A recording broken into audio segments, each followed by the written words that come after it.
The explosion of the Valon warship's reactor sent a shock wave rippling through space, a fiery bloom of energy that lit up the Earth's night sky.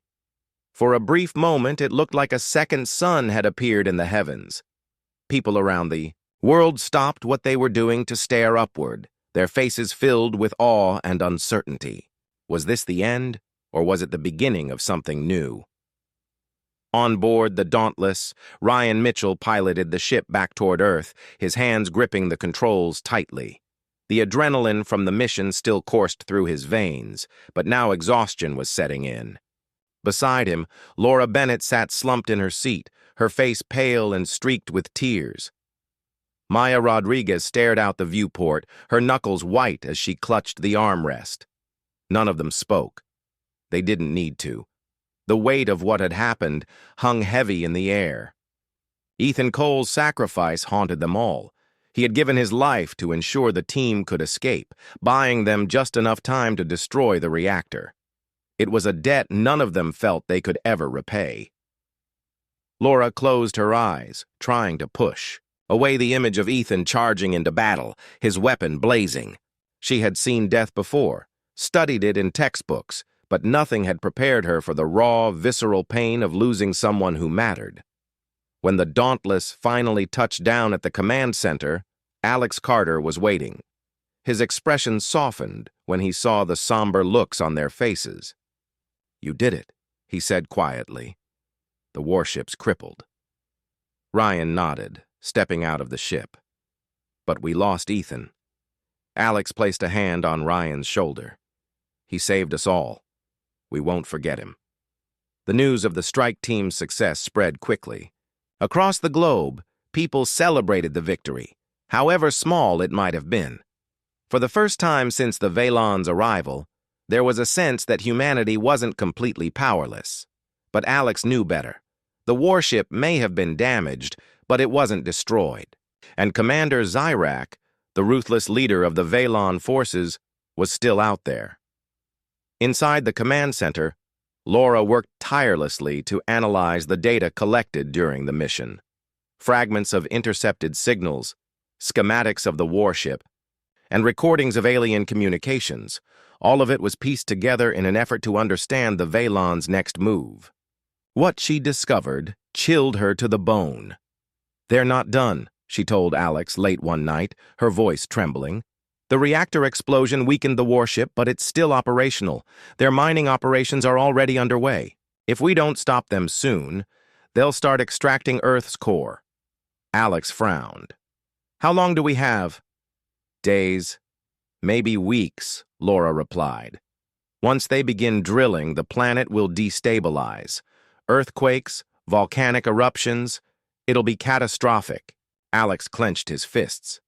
"Then we hit them again. Harder this time." Laura shook her head. "We can't rely on stealth anymore. They'll be expecting us. We need a different approach." "What do you suggest?" Alex asked. Laura hesitated before answering. "Their technology is advanced, but it's not invincible.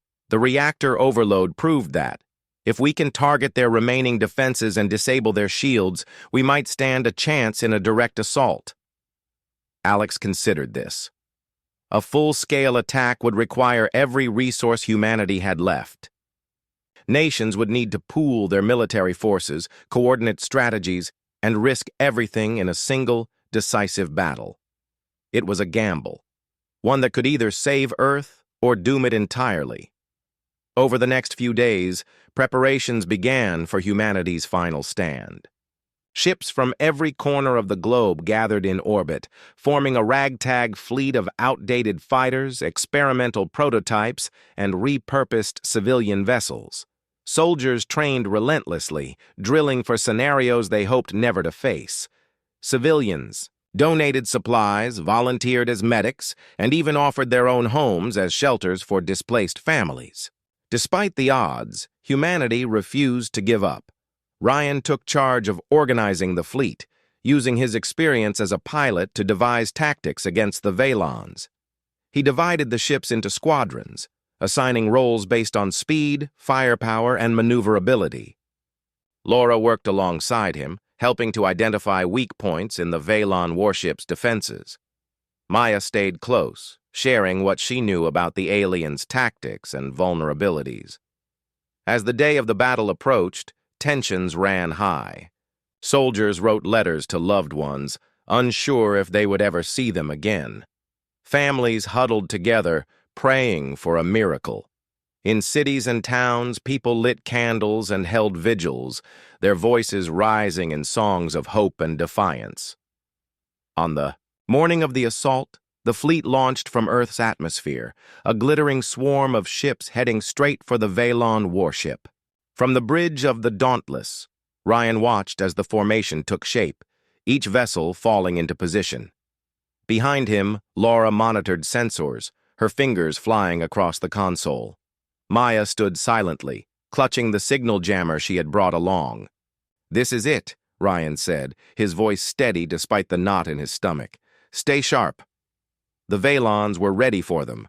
As the human fleet approached, the warship unleashed a barrage of weapons fire, forcing the ships to scatter.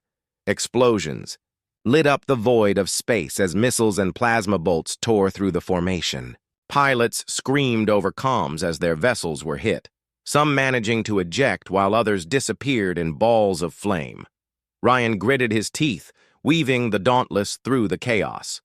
"Focus on their shield generators," he ordered. "Take them out, and we can punch through." Squadrons broke off, targeting specific sections of the warship. Fighter pilots darted between turrets, dodging enemy fire while launching torpedoes at key locations. Larger ships provided covering fire, their cannons blasting away at the Veylon's defenses. Slowly, painfully, progress was made. One by one, the shield generators fell silent, but the cost was devastating. Dozens of ships were lost, their crews sacrificed in the name of survival.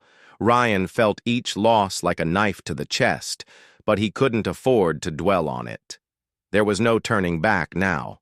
Finally, a gap opened in the Veylon warship's defenses. Ryan seized the opportunity, leading a squadron of bombers directly toward the exposed hull.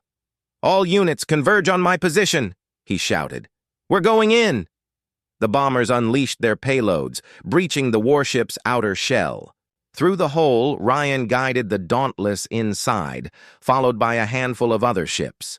Inside, the corridors were dark and eerily quiet, the hum of power noticeably diminished. The strike team moved quickly, searching for the central command center. They found it deep within the ship, a massive chamber filled with glowing consoles and holographic displays. At the center stood Commander Zyrak, his towering form radiating menace. Around him, Veylon soldiers raised their weapons, ready to fight to the death. "You cannot win!" Zyrak snarled, his voice echoing through the chamber. "Even if you destroy this vessel, the Empire will crush you." "We'll take that chance," Ryan replied, raising his weapon. The room erupted into chaos as both sides opened fire. Laser blasts ricocheted off walls, and smoke filled the air. Ryan fought with everything he had, his movements fueled by desperation and determination. Laura hacked into the command systems, disabling critical functions, while Maya used the signal jammer to disrupt the Veylon's coordination. In the end, it was Ryan who faced Zyrak.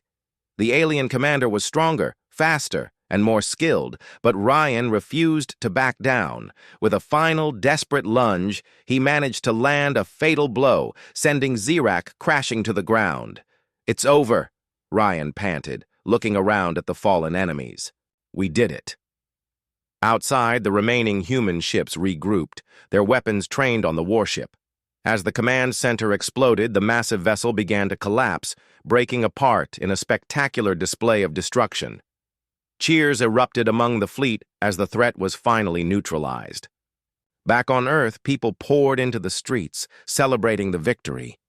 The battle had been brutal, and the losses were staggering, but humanity had survived.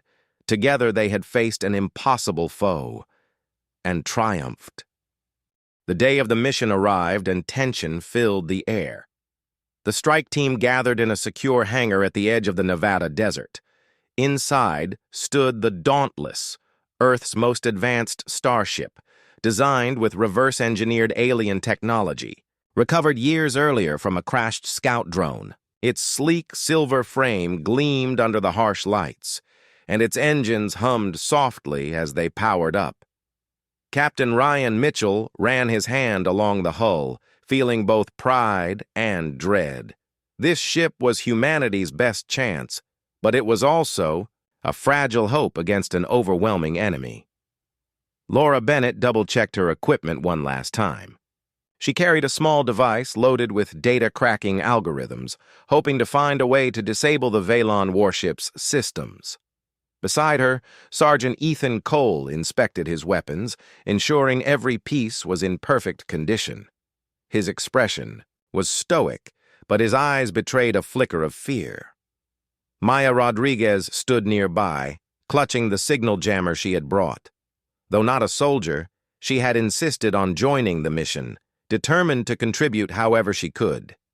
Alex Carter approached the group, his face lined with worry. "This is it," he said quietly. "You all know what's at stake. If you succeed, we might have a fighting chance. If you fail..." He trailed off, unable to finish the sentence. Instead, he placed a hand on Ryan's shoulder. "Bring them home." Ryan nodded firmly. "We'll do our best, sir." As the team boarded the Dauntless, Laura glanced back at Alex one last time. Her heart raced, but she forced herself to focus. There was no room for doubt now. The ship lifted off with a roar, ascending rapidly into the night sky. Below, the desert stretched endlessly, dotted with faint lights from distant towns. Above, the massive silhouette of the Veylon warship loomed like a second moon, its glowing patterns casting an eerie light over the horizon. When they reached the outer perimeter of the warship, Ryan activated the cloaking device, a piece of stolen Veylon tech that rendered the Dauntless nearly invisible. The plan was risky. They would slip past the warship's defenses undetected, locate its central reactor, and plant explosives to disable it. But first they needed to get inside. The warship's surface bristled with weapons turrets and patrol drones.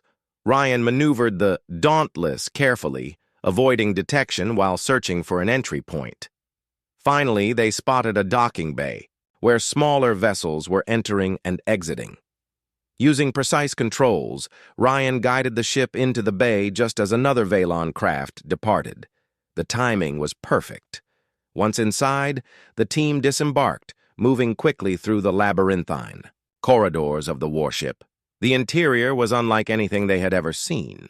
The walls pulsed faintly with light, as though alive, and strange symbols floated in mid-air, shifting and rearranging themselves. Alien workers, beings enslaved by the Veylons, moved about silently, their expressions hollow and defeated. Some noticed the humans but said nothing, too afraid to draw attention. "This place is a nightmare," Ethan muttered, keeping his weapon trained ahead. "How are we supposed to find the reactor in this maze?" "We'll figure it out," Ryan replied sharply. "Stay sharp!" Maya suddenly stopped, pointing to a map displayed on one of the walls. It showed a schematic of the warship, with a large red circle marking the location of the central reactor. "That must be it," she whispered. "It's deep inside near the core. Let's move," Ryan ordered. As they navigated the corridors, the team encountered several groups of Veylon guards. Each encounter was tense, requiring quick thinking and precise shots to avoid raising the alarm. Ethan proved invaluable, using his combat skills to take down enemies efficiently. Laura hacked into control panels whenever possible, rerouting, power to create distractions or seal doors behind them. Finally, after what felt like hours, they reached the reactor chamber. The sight was awe-inspiring and terrifying. The reactor itself was a massive sphere suspended in mid-air, surrounded by swirling energy fields. Strange conduits extended outward, connecting it to various parts of the ship. The hum of power vibrated through the floor, making it difficult to think clearly. "This is it," Laura said, pulling out her equipment. "I need a few minutes." to set the charges." "I'll cover you," Ethan said, taking position near the entrance. Ryan and Maya stood guard on either side, scanning the area for threats. Time seemed to slow as Laura worked. Her hands trembled slightly, but she focused, intently, programming the explosives to overload the reactor without triggering immediate detonation. They needed enough time to escape before the explosion occurred. Suddenly, alarms blared throughout the chamber. Red lights flashed, and the sound of heavy footsteps echoed in the distance. "They know we're here!" Ryan shouted.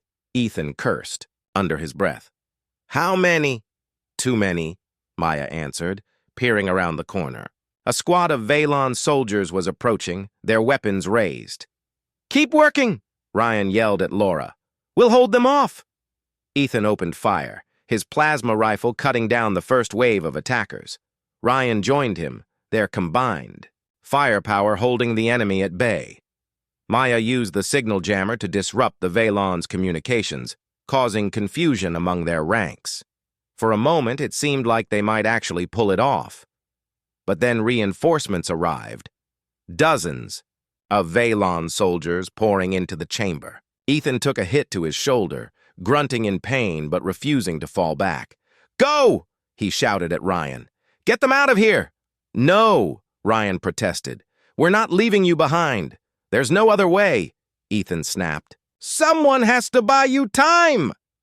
Before anyone could argue further, Ethan charged forward, firing wildly to draw the Veilon's attention. His sacrifice gave the others precious seconds.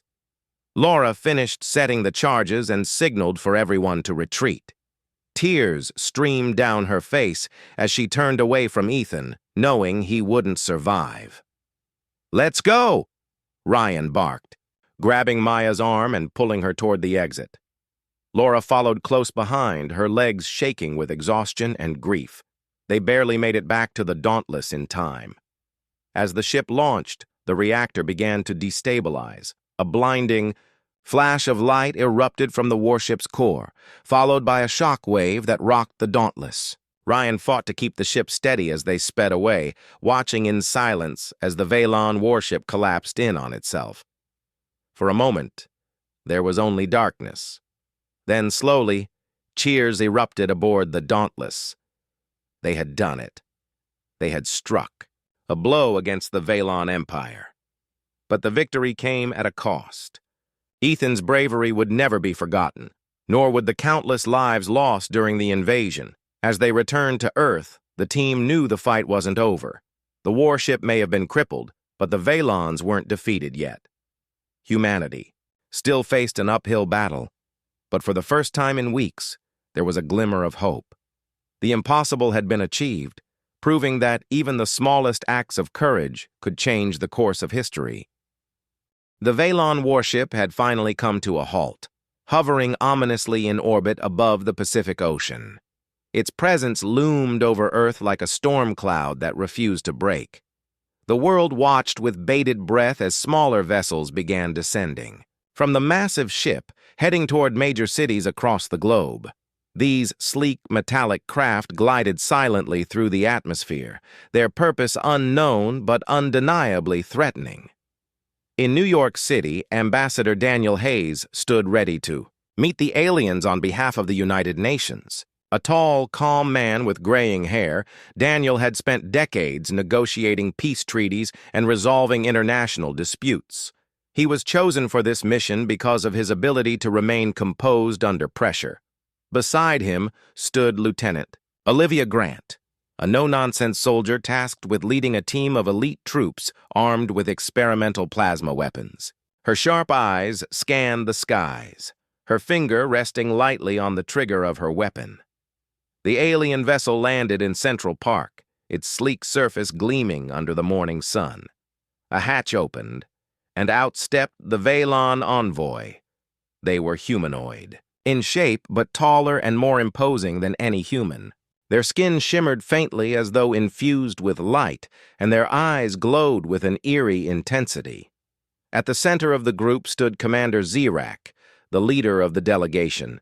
His voice boomed as he addressed the humans, translated instantly into English by some unseen mechanism. Your species has been deemed unworthy of independence, Zirak declared, his tone cold and devoid of emotion. Surrender your planet's resources and submit to Vaylon rule, or face annihilation. Daniel stepped forward, raising a hand in a gesture of peace. We are not your enemies, he said firmly. There is no need for conflict. Let us discuss how we can coexist peacefully. Zirak's glowing eyes narrowed. Coexistence is irrelevant. Your kind consumes recklessly, destroying ecosystems and depleting resources. You are inefficient. We will take what we need and leave. Nothing behind. Olivia tightened her grip on her weapon, her jaw clenched. She exchanged a glance with Daniel, who gave her a subtle shake of his head. Now was not the time for aggression. Despite her instincts screaming at her to act, she held her ground. Daniel tried again. If you'd allow us to explain— Enough, Zirak interrupted, his voice cutting through the air like a blade. Your attempts at negotiation are futile. Prepare yourselves for the consequences of defiance. With that, he turned and re-entered the vessel, leaving the humans standing in stunned silence. As the alien craft ascended back into the sky, Daniel let out a heavy sigh. They're not here to talk, he muttered to Olivia. This is going to end badly. Back at the command center, Alex Carter listened intently to reports coming in from around the world. Similar encounters had taken place in London, Tokyo, Moscow, and other major cities. The message was clear. The Vaylons were done waiting. Humanity had been given its chance to surrender, and it had failed. Laura Bennett worked tirelessly alongside Alex, analyzing fragments of intercepted signals from the Vaylon warship. Late one night, she made a breakthrough. Alex, she called, her voice trembling with urgency. You need to see this. He hurried over to her workstation, where she had pulled up a series of decoded transmissions. On the screen were images of devastated planets, worlds reduced to barren wastelands, their surfaces scarred and lifeless. Accompanying text described the Vaylon's methodical process of resource extraction, stripping entire ecosystems until nothing remained. They don't just conquer, Laura explained. They consume. Once they've taken everything valuable, they move on to the next target. That's why they're here, to drain Earth dry. Alex felt a chill run down his spine. How long do you think we have? Not long, Laura admitted. Based on these logs, they usually deploy mining, operations within days of arrival. If we don't stop them soon— She didn't need to finish the sentence. The implications were horrifying. Billions would die, and Earth would become another lifeless husk in the Vaylon Empire's wake. Determined to find a solution, Alex convened a meeting with military leaders and scientists. The room buzzed with tension as everyone debated strategies. Some argued for launching a preemptive strike, hoping to catch the Vaylons off guard. Others suggested fortifying Earth's defenses, preparing for an inevitable invasion. But none of the ideas seemed viable against such overwhelming odds. We need to understand their weaknesses, Alex said finally.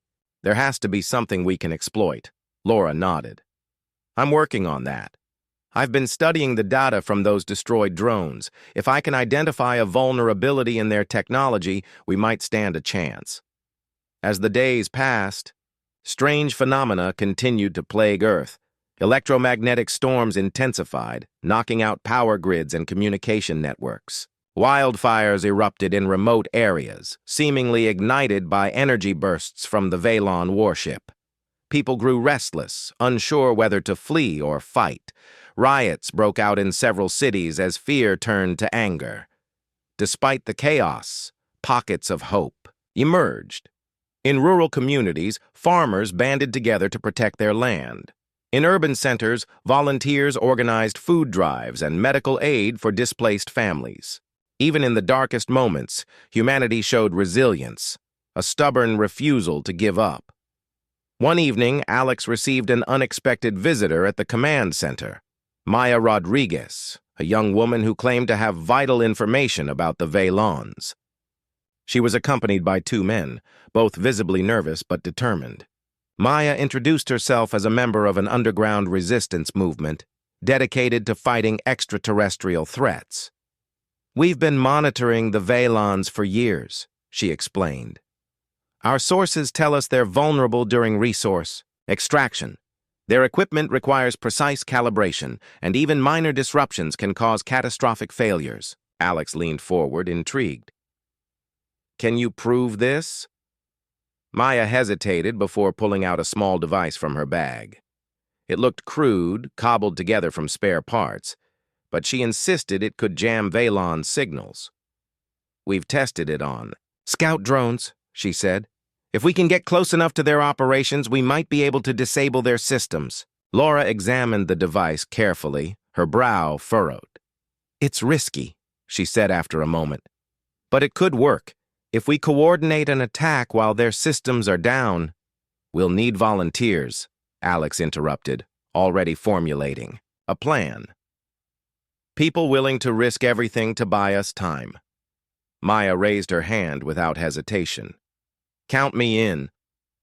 Over the next few days, Alex assembled a small strike team consisting of Ryan Mitchell, a daring pilot known for his quick reflexes, Sergeant Ethan Cole, a seasoned soldier with expertise in covert operations, and Laura herself, whose knowledge of alien technology would be invaluable. Together, they prepared for a mission that seemed impossible: infiltrating the heart of the Veilon Warship. As the team geared up, Alex couldn't help but feel a pang of doubt. Were they walking into a trap? Could humanity really stand against such a powerful enemy? But then he remembered Maya's words. Even the smallest spark can ignite a fire, and maybe, just maybe, that fire could save them all. In the year 2147, humanity had reached a point where it felt both powerful and small. For centuries, people had looked up at the stars and dreamed of what might be out there. Now they were finally beginning to explore beyond their own solar system. Space probes had been sent farther than ever before, carrying messages of peace and curiosity.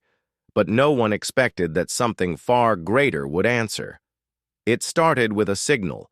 A routine deep space probe, drifting through the icy darkness of the Oort cloud, detected an anomaly. At first, scientists thought it was just another asteroid or perhaps a rogue comet passing through, but as more data came in, it became clear that this object was enormous, far bigger than anything natural could possibly be. It wasn't shaped like a rock or a ball of ice. Instead, its structure was geometric, precise, and unmistakably artificial. News of the discovery spread quickly across Earth.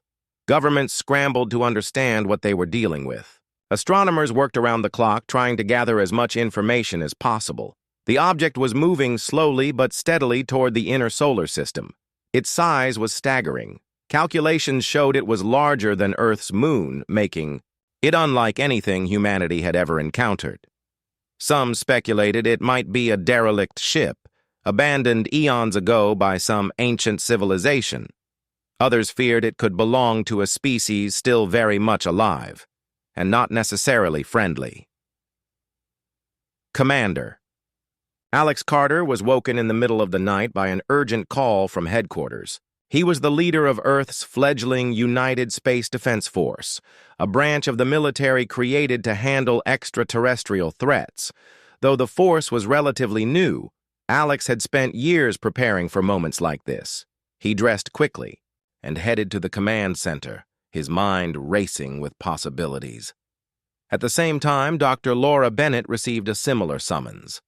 She was one of the world's leading xenobiologists, an expert on alien life forms, or at least the theoretical study of them, since no confirmed contact had ever been made. Her work had always been academic, filled with hypotheses and simulations. Now she found herself thrust into a situation that felt surreal. As she drove to the facility, she couldn't help but wonder if humanity was ready for whatever was coming. When Alex and Laura arrived at the command center, they were greeted by a room full of tense faces. Screens displayed images of the massive, object, now close enough to capture detailed visuals. It was a warship, or at least that's what everyone assumed based on its design. Its surface was covered in strange patterns, glowing faintly in hues of blue and green. Weapons platforms jutted out from its sides, and massive engines glowed dimly at its rear. There was no mistaking it. This thing was built for battle.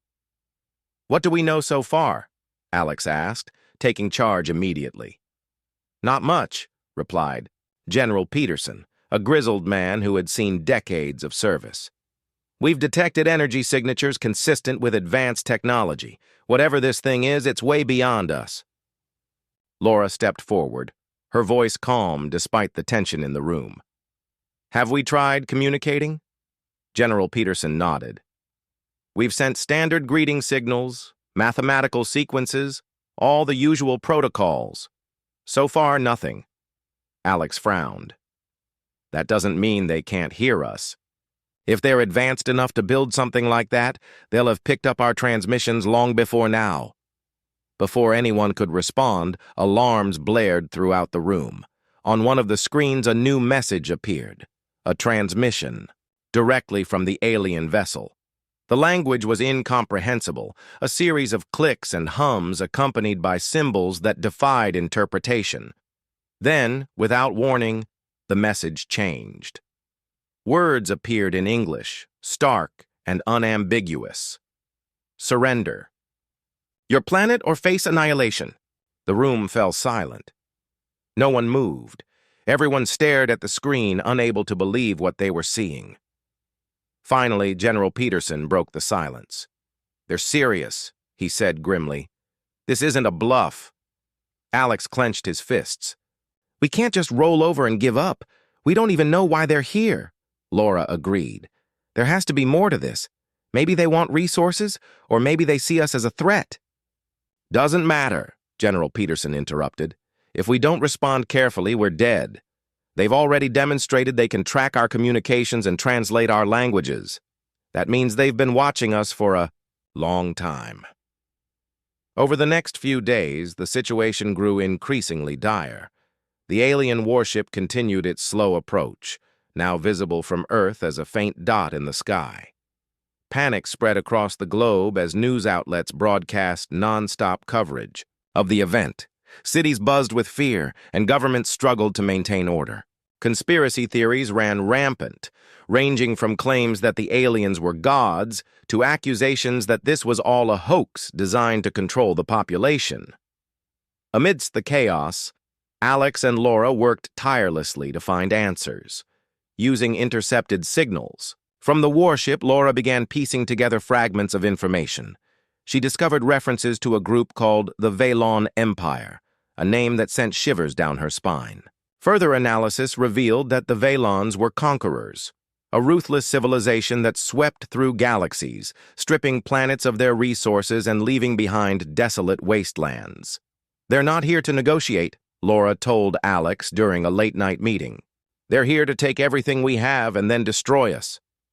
Alex rubbed his temples, feeling the weight of responsibility pressing down on him. "Then we fight. We have to."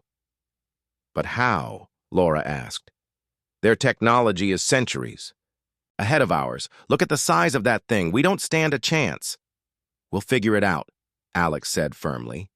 "We have to." As the days passed, strange phenomena began occurring worldwide. Electromagnetic storms disrupted power grids, plunging entire regions into darkness. Satellites went offline, cutting off communication networks. Planes were grounded, and ships lost navigation systems. It was as though the Veilon warship was testing Earth's defenses, probing for weaknesses. Despite the growing sense of doom, humanity refused to surrender. Leaders from every nation convened in an emergency summit, pooling resources and strategizing. For the first time in history, Earth truly united under a single cause: survival. Military forces from rival countries trained together, sharing technology and tactics. Scientists collaborated on developing new weapons capable of combating the alien threat. Meanwhile, Alex and Laura prepared for what seemed inevitable: a confrontation with the Veilons. They knew the odds were against them, but they also knew that giving up wasn't an option. Humanity had faced extinction-level events before: asteroids, pandemics, climate crises, and somehow they had always found a way to endure. One evening, as Alex stood on the balcony of the command center, gazing up at the darkening sky, Laura joined him. "Do you think we can win?" she asked quietly. Alex hesitated before answering. "I don't know," he admitted. "But I do know this. If we go down fighting. And maybe, just maybe, we'll surprise them." Laura smiled faintly. "Stranger things have happened."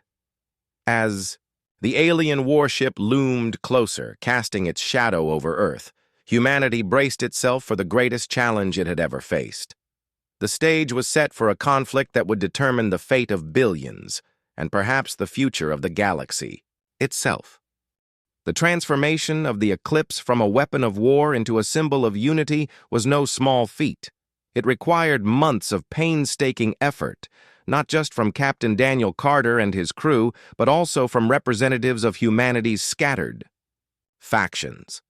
Diplomats, scientists, historians, and engineers converged aboard the massive ship, each bringing their own perspectives and priorities.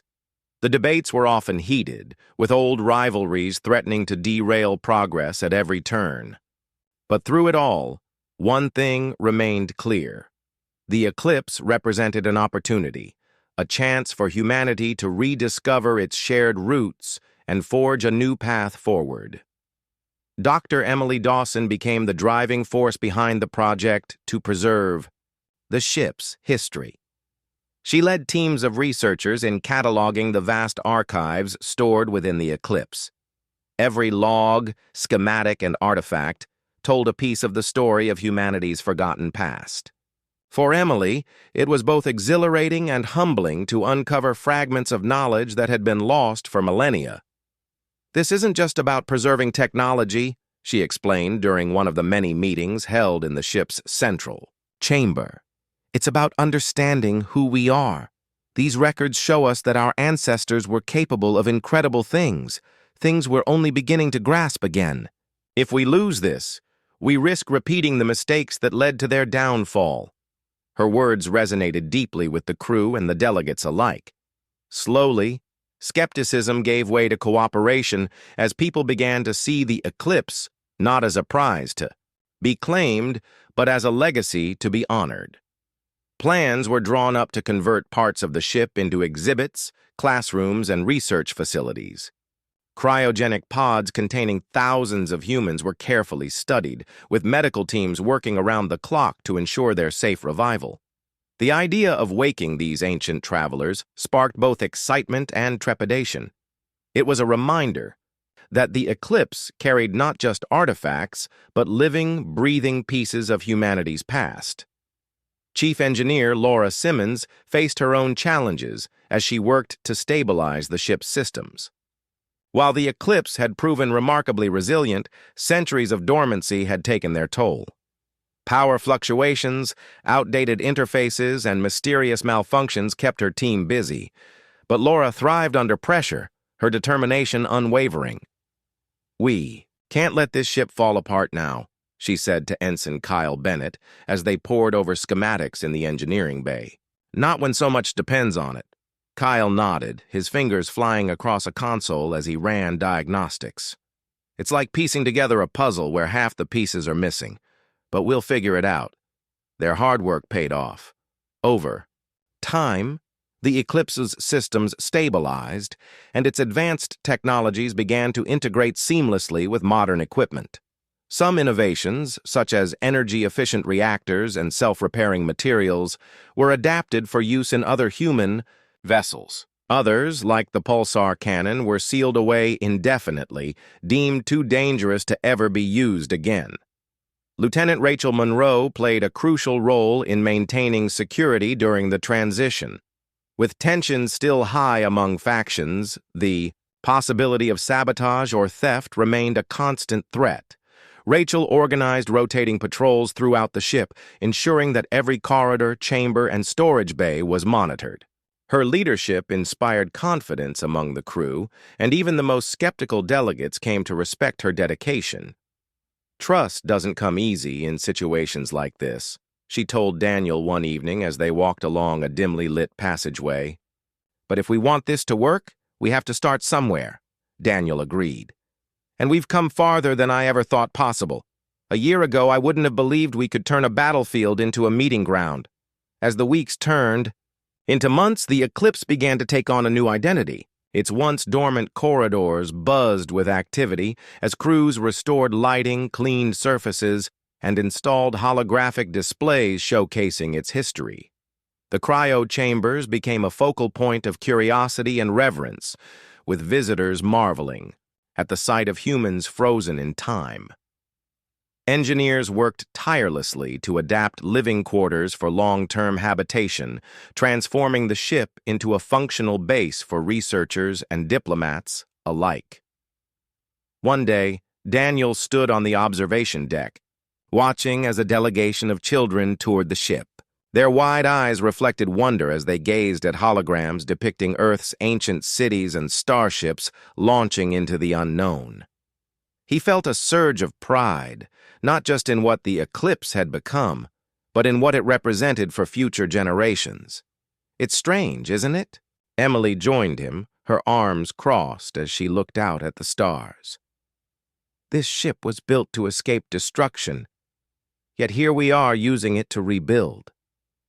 Daniel smiled faintly. "Maybe that's fitting. Humanity has always been about survival and reinvention. The Eclipse is proof of that." Emily nodded. "Do you think we're ready? To move forward, I mean?" "I don't know," Daniel admitted. "But we have to try. We owe it to the people who built this ship, and to the ones who will inherit it." The culmination of their efforts came during a grand ceremony held in the ship's main hall. Representatives from across the galaxy gathered to witness the official unveiling of the Eclipse as a monument to humanity's resilience.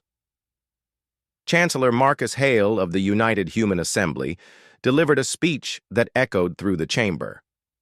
"The Eclipse reminds us of two truths," he said, his voice steady and clear.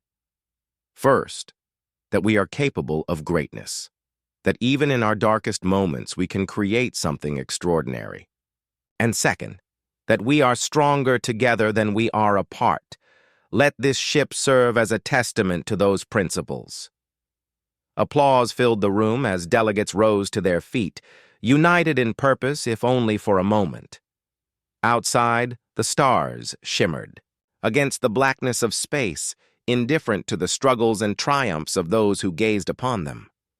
In the days that followed, the Eclipse embarked on its new mission. No longer a warship or an ark, it became a traveling ambassador of hope. Under Captain Carter's leadership, it journeyed to distant colonies, reconnecting fractured branches of humanity and inspiring dreams of a brighter future. Along the way, it served as a living museum, a research center, and a beacon of unity. For Daniel, the experience was bittersweet.